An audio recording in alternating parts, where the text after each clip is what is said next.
इथे या ठिकाणी छत्रपती शिवाजी महाराजांचा अर्धाकृती पुतळा 1976 मध्ये काही दानशूर व्यक्ती एकत्र येऊन नगर परिषद जेव्हा होती तेव्हा बसवला होता. त्यानंतर आज त्याचं नूतनीकरण झालं.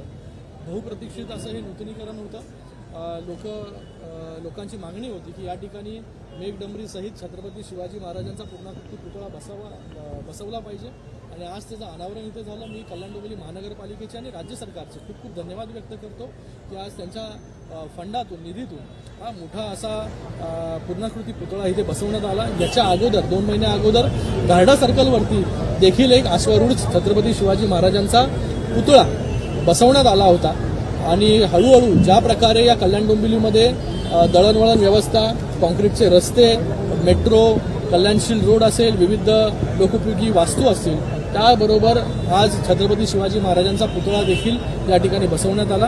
आम्हाला खूप समाधान आहे. मी पुन्हा एकदा राज्याचे मुख्यमंत्री देवेंद्र फडणवीस साहेब, उपमुख्यमंत्री एकनाथजी शिंदे साहेब आणि अजितदादा यांचा खूप खूप धन्यवाद व्यक्त करतो की या कल्याण डोंबिवलीला जेव्हा जेव्हा गरज लागली निधी देण्याचं काम हे पूर्णपणे राज्य सरकारच्या माध्यमाने करण्यात आलं. मी खूप खूप त्यांचा आभारी आहे. साहेब